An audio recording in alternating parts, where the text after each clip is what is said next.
Oh, yeah. There's a lot about this. My kids used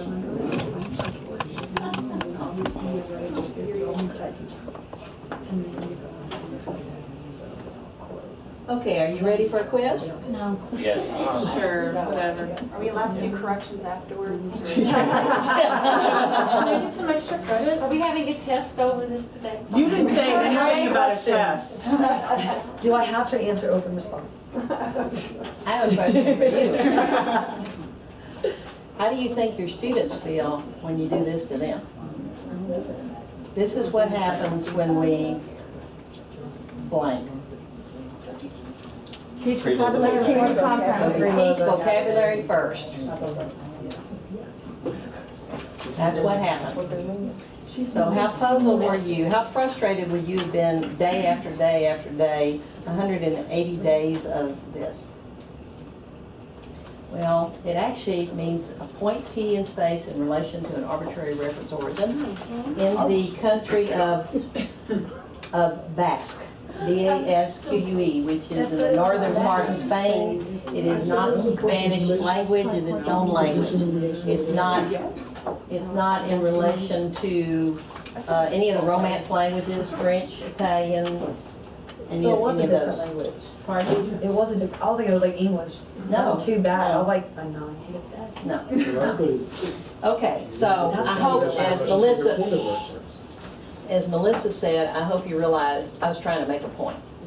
I hope it's a good enough point, a dramatic enough point that when you go back to your lesson planning, you're not going to be doing that vocabulary first.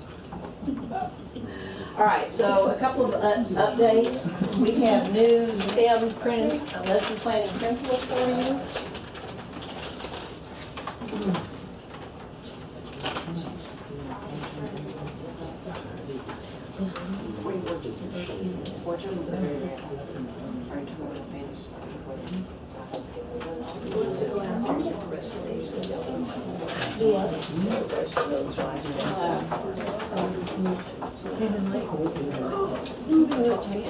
Okay. I want to point out some changes that were made in them. Yeah, these are new. This is a new version. And the way you can tell it's a new version, if you look on the bottom in the back, on the back page, it will have a date on it. And that date is October. I've forgotten what date that is. October 7th. So these are the latest changes there. Let me have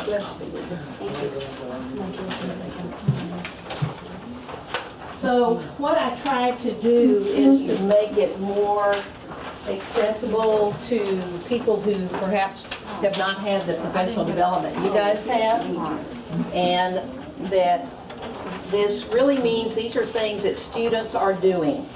So if you look at primarily in the concrete column there, I think most of you know that we've moved the shading because it's not a rule or a law, it's just kind of should move in this direction. And sometimes you can't, or I can't figure out if an activity is concrete, closer to concrete or closer to pictorial, so that's not the point. The point is you're going to move from that concrete pictorial representational to abstract. So that's still the same. Because as the quote says, the mind cannot forget what the hands have learned. That is critical. So you have, the students are handling tangible objects, they're having experiences where they can touch, feel, smell, probably, touch and feel are the same thing. I should edit that one more time. Models, kinesthetic field trips, specimens and so on, math manipulative, so this is science and math. So students are graphing their data. Now here's a big change. What we see is mostly graphing our data that we give to them, or graphing data where we've set up the investigation, all the parameters and everything. That is not what the TEKS say. Anybody quote the TEKS? Students will, starts with a P, plan. Students will plan their investigations. So it doesn't mean the teachers plan them, it means the students plan them. So at some point in science classes, it should be, the students should be planning their own. Now, initially, they're not gonna be able to because they don't know how, so that's, you're going to scaffold that from a very structured kind of lab activities where you're doing everything except conducting the investigation and them gathering your data, but where they're actually planning their own. So students are graphing their data, drawing diagrams, color coding, creating a video, their understanding of the concept. So that should be what we are looking for in terms of determining whether or not they understand the concept. Students should use manipulatives to represent geometric patterns. Students should use color tiles to represent different rectangles, etc., to determine perimeter area. Geometric solids in our snap cubes to layer or illustrate surface area or volume. Students can aesthetically model the movement of the sun, earth, moon, or use a globe, sun, moon models, not the teacher demoing it with one, each group of students having it where each student is actually manipulating it. Or create a video or label diagram with the motion arrows. So sometimes you can have kids create a PowerPoint, but it's still very low level in terms of blooms. It does not really demonstrate they have much of a depth of an understanding. So be very careful with your rubrics when you're making these kind of assignments to assure that they are going to end up at least a middle level and not the lowest level. And you do that with your rubrics. Students go outside to see trees, bring in leaf specimens, survey types and number of trees on their campus, yada yada. Can aesthetically model the positions of atomic particles or molecular motion. So these are all more concrete.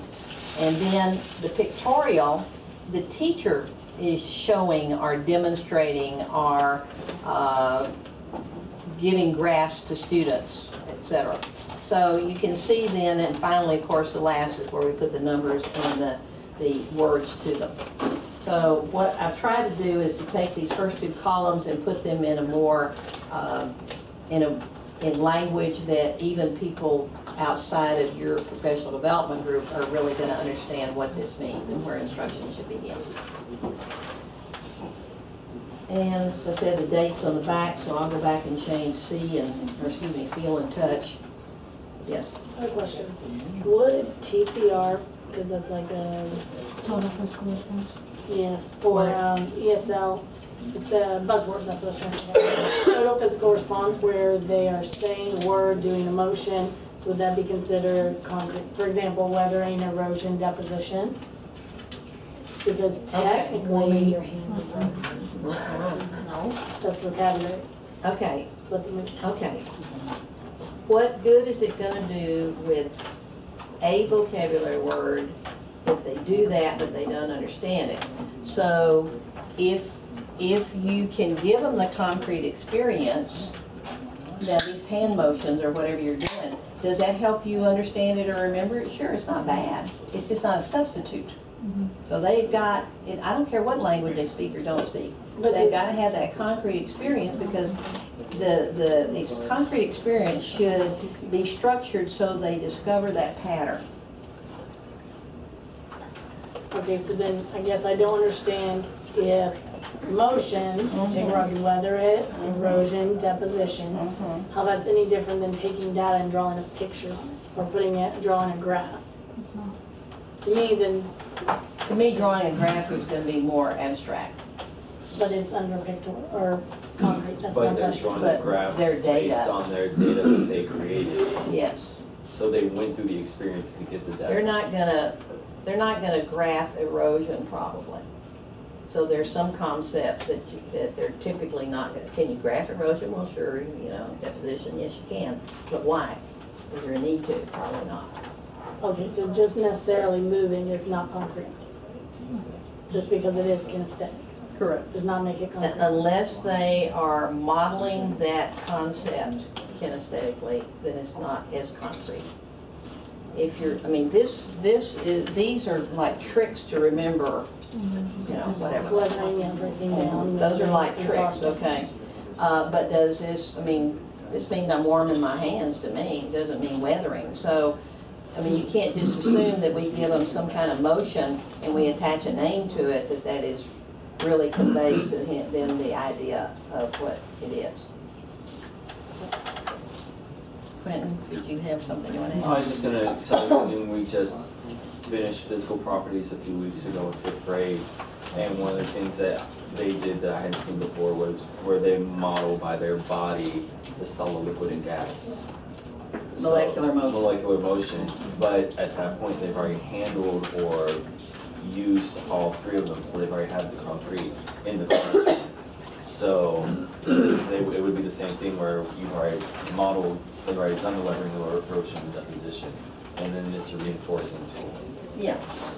The hand motions are Yeah. important too. Yes. Yes, yeah. So I'm not saying it's either or, it's more of a sequence.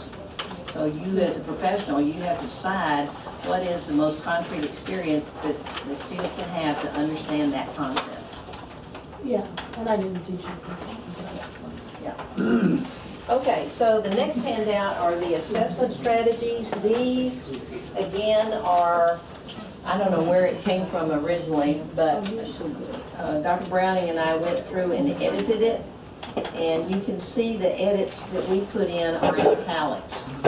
So to clarify this, but notice that this also has not only assessment strategies, it's questioning. So as you're planning your instruction, think about how you can add these kind of questions and these levels and these kind of experiences that ask them, similar to what we were doing with the graphs a while ago, where students explain it in their own words. Could you put these in? Thank you.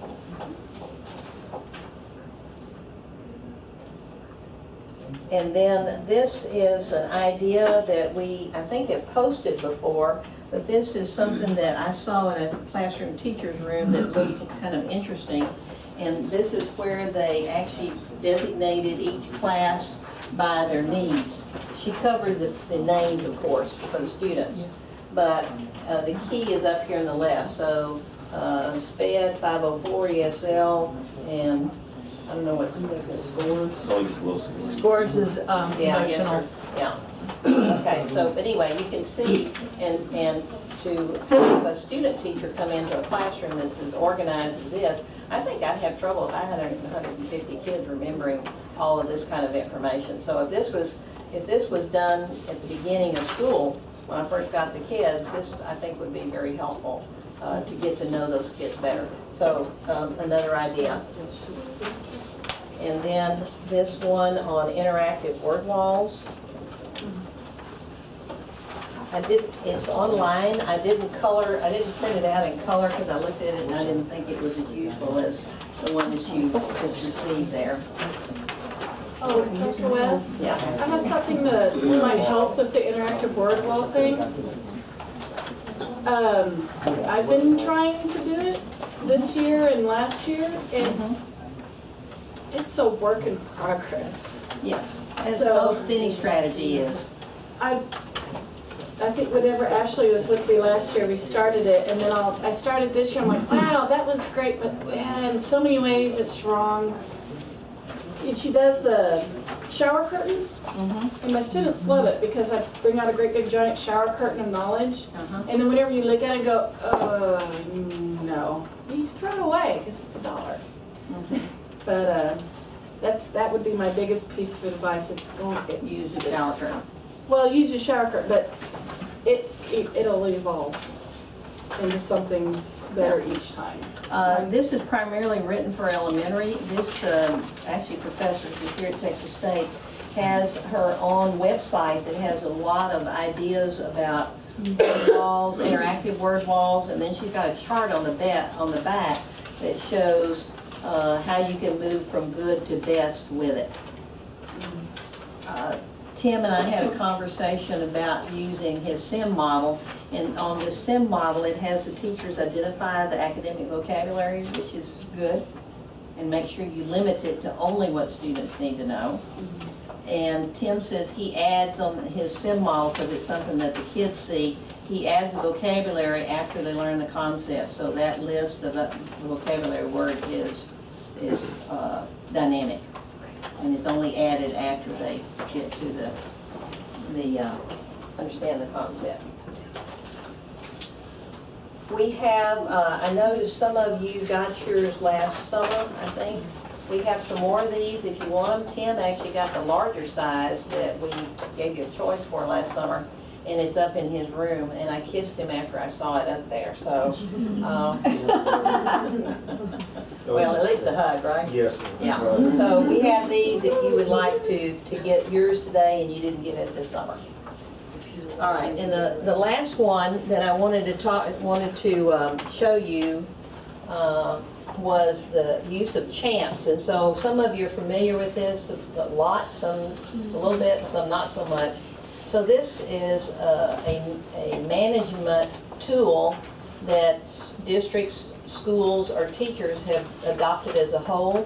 And I know that Hayes has, and Lockhart has, but I see it implemented in various ways and degrees. So CHAMPS, for those of you who aren't familiar with it, CHAMPS is, gives the information to the student about conversation, what kind of help is needed, the activity that's going on, what kind of movement of the students is allowed, and the participation level. So the one that I sent to you looks like this. This is one that I got from Dahlstrom, from where Mary Lou and Candace are, and I changed it. So you know, if you're in a direct teach where the teacher's just talking, then this is the expectation here. And if you do these things when the direct teach, you will have success. There is a video of Cody Mize, which is a colleague of theirs, that I had a student teacher with, that I took the video of him within 2 minutes. He check rolled, he reviewed the agenda, he reviewed CHAMPS, he chided a late student, and he did something else in 2 minutes. I mean, that's how you should use instructional time. That's how fast his instruction began, within 2 minutes after the bell. So if you want to look at that, that'll give you a nice model. Anyway, so I took what he had and I changed it up a little bit because they just had group work, and I added investigations there to make it sciencey, okay? And so what he would do is he would have something, you know, that would stick to the poster or whatever, and he would change it depending on where he is. And if you look at that video, he says, okay, now we're in direct teach, and the kids chant this. I mean, they know this, no talking, yada, yada, yada, all the way down. So this is what I call a horizontal model here, this way.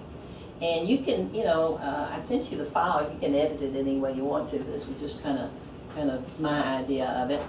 And there is also, what Tim put it in was a vertical way.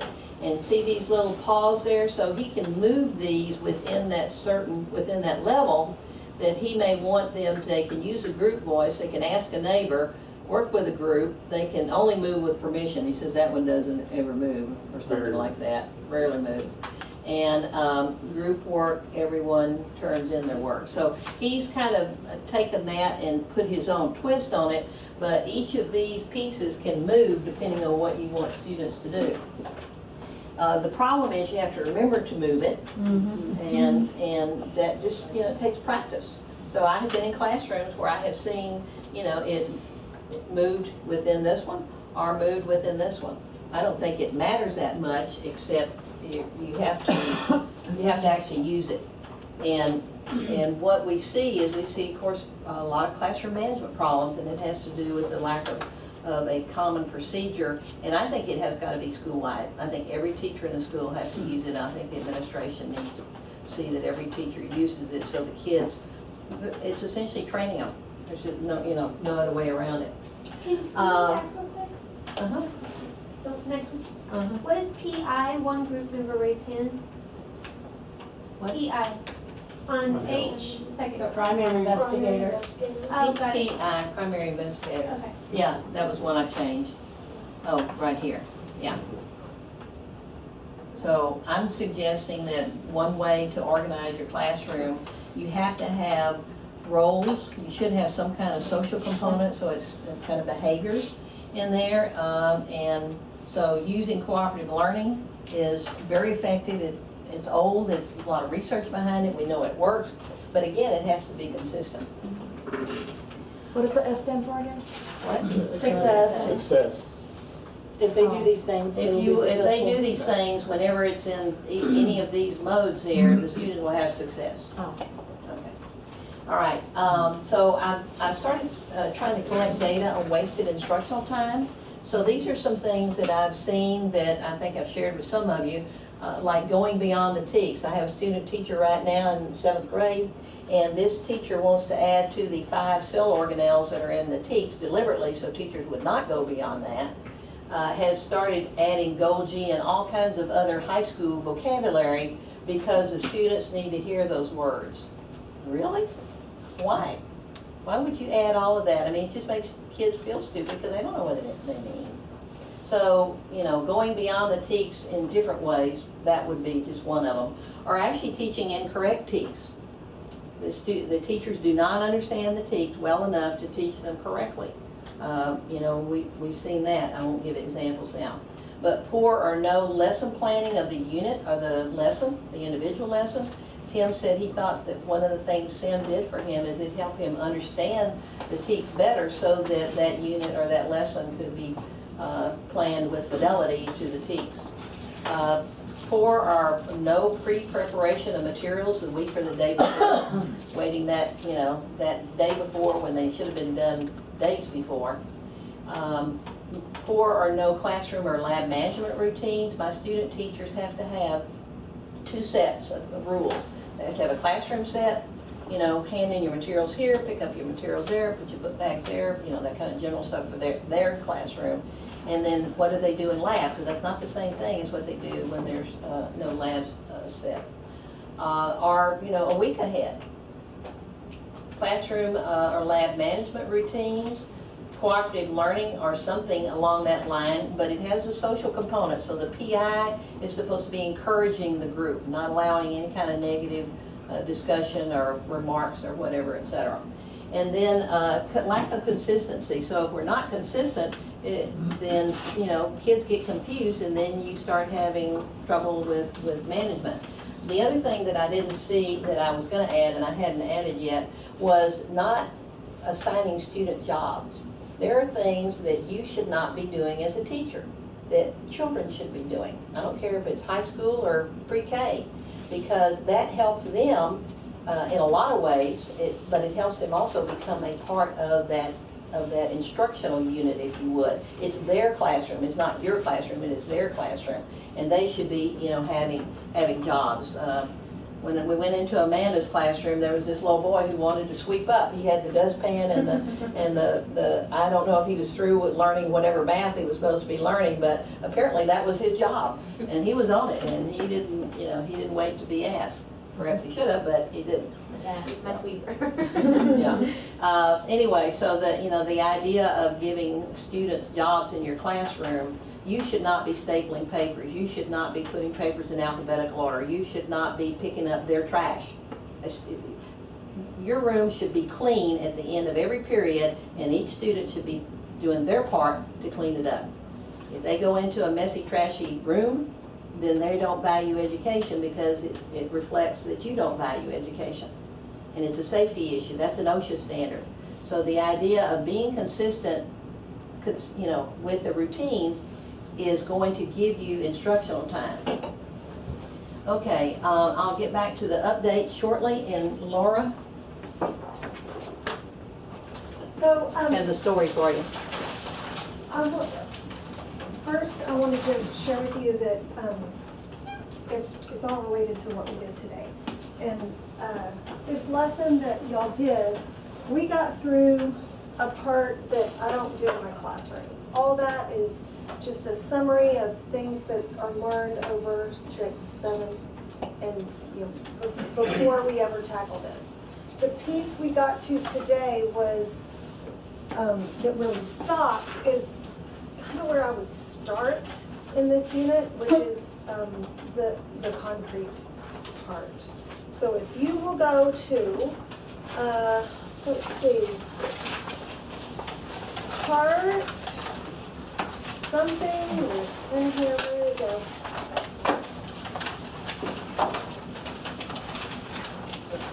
Okay, part 2, I don't know what page it is, it's, no, the page before that.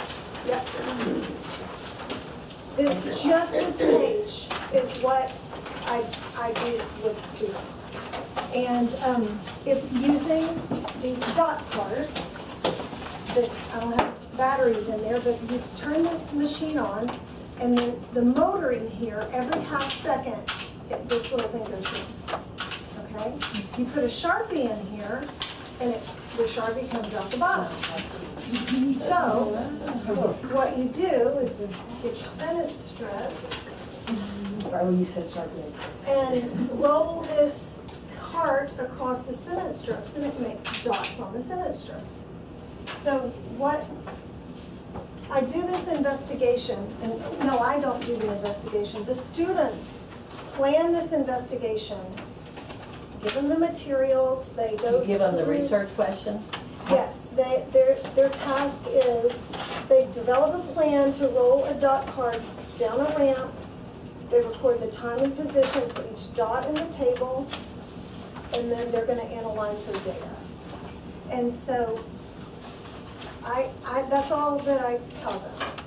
So they have all these supplies available to them, they come up with a plan, and they write down their plan, they have to get it approved, and then they implement their plan.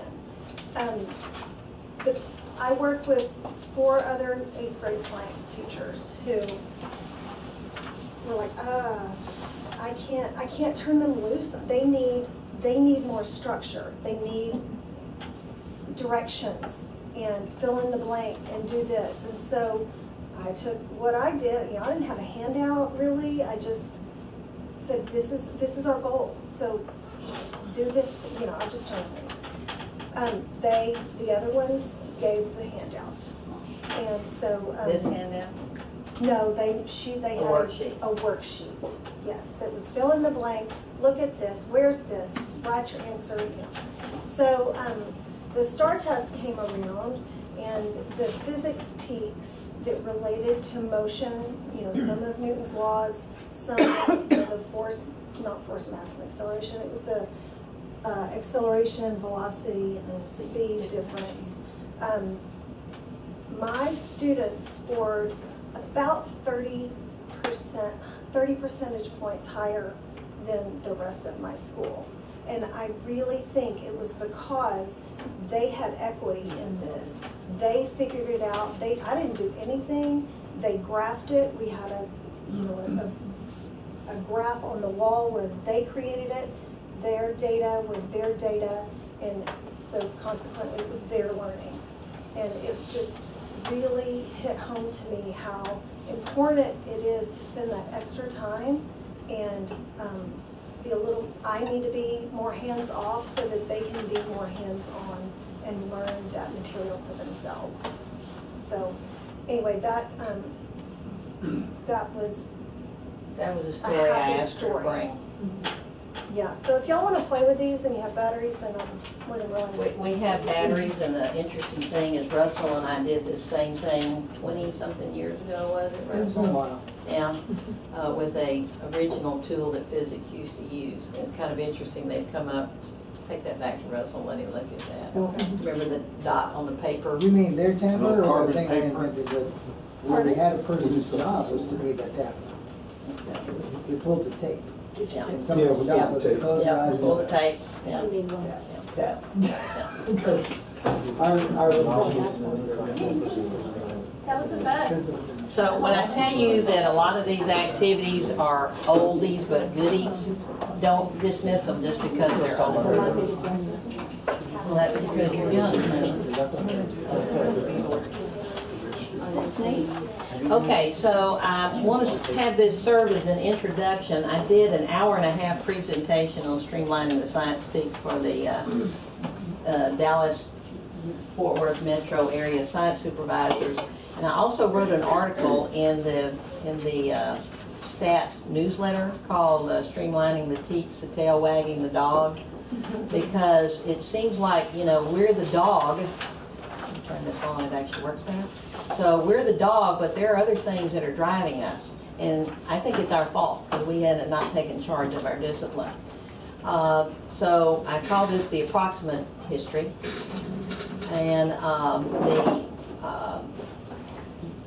There is going to be input, I need to put the new dates on it, which is either gonna be we don't know, it's probably gonna be Wednesday the 16th is probably when their committee's gonna bring in. Did they tell y'all that yet? They said the 15th or the 16th was when the 15th meeting. is a Tuesday.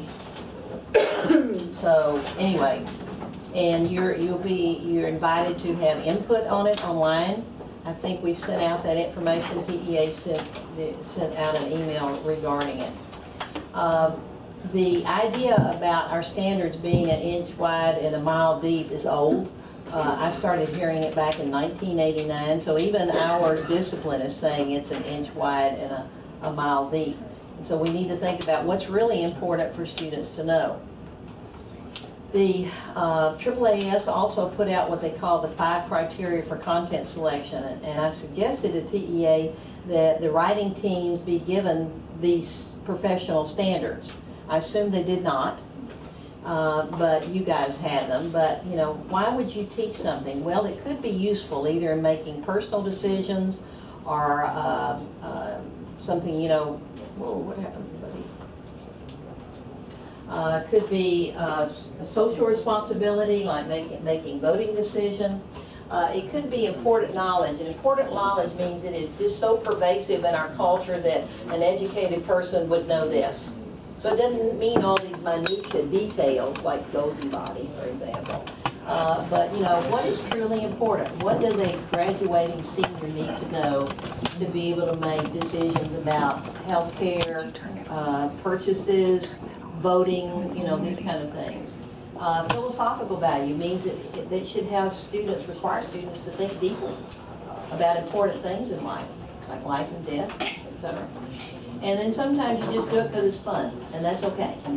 So these are the 5 criteria. There's some more details in it that I've given to you before, but this is out of the AAAS. So this is what our professional standards are for choosing TEKS. So if you're thinking about making recommendations, then you need to make sure that you think about these criteria, because the recommendation should have some kind of justification, like it's in the NGSS or something like that.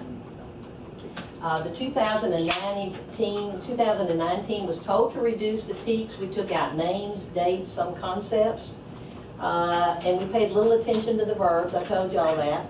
I don't care what the high-paid consultants say, we did not pay attention to those verbs. And the idea of too many TEKS became popularized in 2013. I started hearing rumors and seeing it being testified in the political arenas, but it was not science. It was just too many TEKS. Now, social studies does. They have about 3 times the number of TEKS that science does. So they definitely need to. And the state board knew they needed to, so they said, okay, we're going to practice on science. It'll be easier than social studies, because, you know, social studies always causes a lot of problems. So they're practicing on science. And they actually were trying to protect science, because the legislature, otherwise they're going to be writing laws that say, you know, teach this science concept but not the other one, because they thought that the SBOE could get a better job done, as well as gain credibility with the legislature, because the legislature tells them whether or not they're going to be in existence or not, and how well it's going to be funded. I mentioned this already. And I think math is in the bullseye for several reasons, primarily because of the processes, but I think it's not going to be as much so with time. That's another conversation. We had teacher complaints saying there's too many TEKS. We even had science teachers complaining there were too many TEKS. There was a superintendent from Granger, little bitty district, who has 2 5th grade teachers, and they went and they matched every content TEK with every process TEK, and there were 250 TEKS according to them in 5th grade science. Well, obviously they have no clue about science, or either the content nor the processes. But this superintendent is very powerful, and he testified. I saw him testify at the legislature. I saw him testify at SBOE several times. Often loudly and well received, as I said. And he did it both in the 13 and the 15 legislature sessions, and it's going to come up again, you can see. Oh, excuse me, 345, I missed the number there. So I was incredulous and naive because I've said anyone who understands knows the importance of processed teaks, and I was really concerned that the writing committee was going to trim those, get rid of them or something because of these delusions. But apparently that didn't happen. No, I think, well, K2, I think, did a good job with the processing things. Well, those processes are what scientists use to learn about the natural world, and it's all of them. It's not some for biology and some for physics. They use them all. And so you have to have all of them in every grade level. There should probably not be any difference in there except maybe one with, There was one change. what? There was one change across the board. Okay, we'll look at that in just a second But I here. think like Tanya can tell you, and I know I could hear, we were in the same room, but her and Donna fought a good fight. There were very loudly people on that committee, especially 3-5, that wanted to just completely chop it to bits, and processing teaks would have been no more. Yeah, yeah. Just in some way. Anyway, so, you know, these process skills are actually the new standards. The NGSS calls them practices. They don't call them science processes anymore. They call scientific practices. It's the heart of science. I mean, can you imagine my boss going around to these biologists saying, okay, you can only use observation and, give me something else. You can't use investigation, but you can use observing, and, you know, so it would be, I mean, can you imagine, it would be the laughing stock of the world. He'd lose his job if he did that, because that's just not real science, because we use all of those processes to learn about those patterns in the natural world. We even had a supervisor, science supervisor, you talked about using different set of processes at grade levels at one of our meetings. I almost fell off my chair. I just said, what are you? Really? And no one challenged it, huh? What was their justification though? Like they just said that No we need to just justification. because it's too We're much? gonna reduce the teach, so we'll just have some at one grade level and some at another grade level. Anyway. So we did this, wait a minute. We did a survey about stolen instructional time, and so Laura was the one that said there was 15 days difference between the two schools that she taught at in the same school district when she changed schools. She said if she had 155 days, she could teach all the 8th grade science adequately. So we said, okay, there's a lot of stolen instructional time, and the survey that came out said that there's an average 23.7 days that are stolen from the school year by outside of the teacher. Teacher has no control over. Field trips, assemblies, you know, whatever, you know, that's done. Picture day, distribute iPads, I mean, we've got a whole list of them in the survey. But last year, it went to minutes, not days of instruction. And so we've asked y'all to start trying to keep account of the number of minutes. We were in Ashley's room, and how many minutes that morning was lost because they had an early morning pep rally? How many minutes? Supposed to start at 8:55. We started at like 9:15. Okay, so that's 20 And then minutes in one classes were period. shorter by 5 minutes. Okay, so that's 25 minutes she lost out of that one period. And then you multiply Oh, that one by day. the number of students, it gives you the total amount of educational loss. Exactly. So that's why I would urge y'all to try to keep account of how many minutes that you're losing that's being stolen from you. So where did it come from? Well, part of it came from testing. Part of it came from making those tests high stakes. And then we get into that wasted and stolen instructional time. I sent letters to TEA about the such as's, and we were told when we wrote the TEKS that the such as's were not going to be tested. They changed it for social studies, but they didn't bother to tell us that it was going to be tested. When we started looking at release star items, then we started saying, oh, well, they're testing such as's. So we added such as's because the teacher said we need more information about what this TEKS means. They didn't know enough content. So we added such as's to clarify it. If you look at the NGSS, they have clarifying statements. They said this standard does not mean this, does not include this, but means this or includes this. So it's clarifying. So we've asked the agency, are you going to produce clarifying statements like the NGSS has that's gonna help teachers if we're not gonna put synthesis in there. Testing beyond the TEKS, such as the topo maps, it ends up being a math problem. It's not a science problem. It only says deposition and erosion. It has nothing to do with those topo map testing that they're doing. So we complain about assessing a math skill in the science test. Also, we do not use calculators, and that decision was made by my committee. We said, when we're talking about calculating density, I went to the TEA math director and I said, can they do this kind of problem? And she said, oh, sure. Well, that was true, except we don't teach it that way. We flip those numbers around, which they don't do in the 6th grade when we're teaching calculating density. And we don't use, as Browning says, we don't use pretty numbers. We use decimal numbers, and they don't know how to do that math with the decimal numbers. So calculate should not be in the 6th grade TEKS. It doesn't need to be there. Students never ever are required to calculate TEKS in any grade level, ever, beyond 6th grade. So why would you have it in there? Well, I had a conversation with Paula, because she used to teach chemistry, and she said, well, they do that, they use it in chemistry. Well, let's say you take chemistry in the 10th grade, so you're gonna learn a concept in the 6th grade, and 5 years later, you're gonna remember how to do it? Yeah, because it's not what it is. I know, because it doesn't need to be. All they need is relative density. They do not need to know the calculation. That's actually a math concept. That'd be a great example in math. Mary Lou, when would you do that in math? Spring. No, not spring necessarily. What TEKS would that be in? Think about that.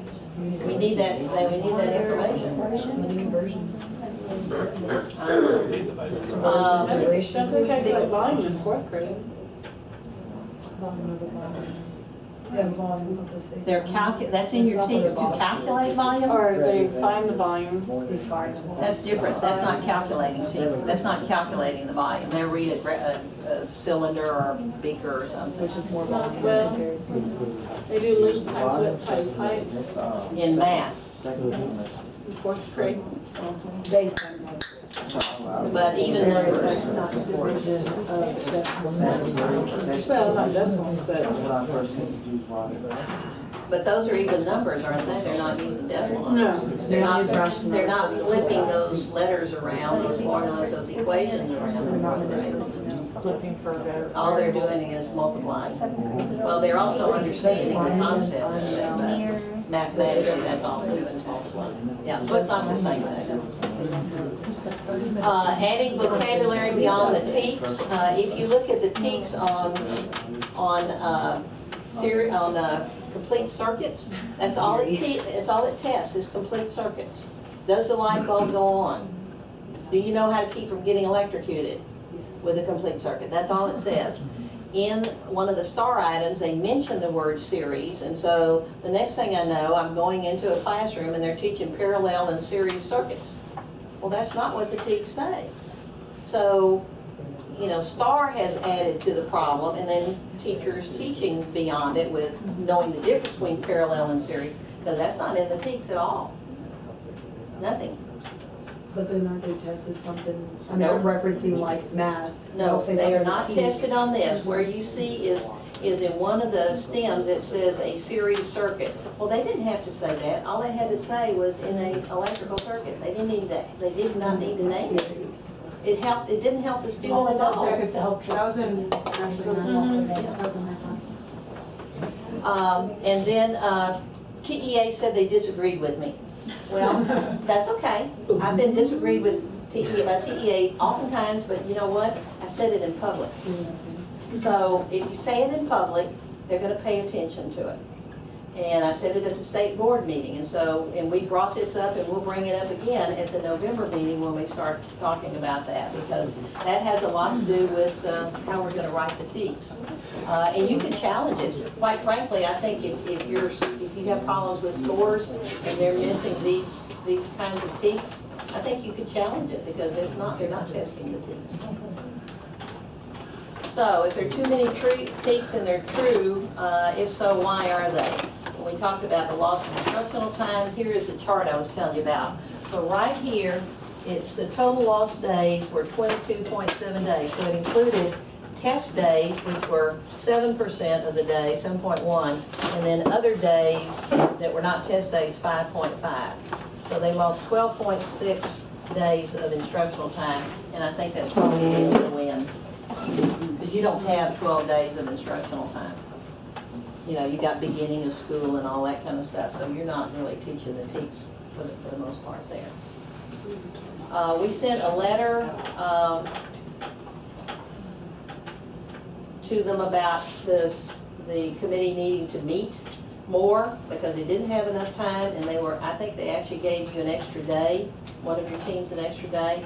I think the teams that got through early, I have a concern, did they really deeply think through? Did they look at the standard to see what the standards say about what our national standards say? So that would be the benchmarks for science literacy, the National Science Education Standards, the K-12 framework for science education, and the next generation science standards. So if you do the research on those, it takes hours just to do one strand. And, you know, were they able to look at the strands? And at some point today, I'll come back to it and I'll show you what a physics teacher and I went through on I think it was, I don't know if we went to 8th grade or not, but you'll see they're a lot different, the recommendations that we made for that physics strand from what the original TEKS were. And I know how long, we sat there, I think all we looked at was motion. I mean, it was just really a small strand. We sat there for 3 hours at this meeting, just the two of us working on it and looking at the standards. One strand. Okay, so this is what I have my student teachers doing. They have to look at the TEKS and they have to see what do each of these 4 standards say. This particular one is 6.5D about evidences of chemical change. So they have to go through and see what does it say. And quite frankly, it's kind of interesting because we've got it in 6th grade and the national standards have it by grade 5. So you want to, it's not that it's right or wrong with 5 or 6, you know, that's just 1 year. But you have to decide as a committee, you know, you can't move grade levels, so that's an issue. But you can clarify and you can, you know, make some other recommendations for it. But it's a lot of it. I mean, those are all the standards there. They also have to put in the misconceptions that are from chapter 15 or the internet. And then, you know, I have them put some real life applications. They have to put the STAR items, relevant STAR items. That's the only one we could find was in 2015, but I'm sure there's some more at this point. And then what is important academic vocabulary? So this is what my students have to do. This is even different from, you didn't even do this, but you put the national standard, did you? Okay, because Kim did not. We just started having students put all of that kind of information. We recommended a vertical alignment, so that's why you guys need to look at it vertically, not just your grade level. Huh? We had to do that. You had to do that too? Yes, Oh, good. ma'am. I did a good job on you too then. Yes, ma'am. That's a lot of work. It is a lot of work, but it makes you think deeply about those TEKS. And then, you know, to use those kind of resources. So I'm going to stop there, and I'm going to have the committee tell very quickly what you did, and then y'all were supposed to have looked at those TEKS to see what kind of recommendations you would make compared to what the committee's made. So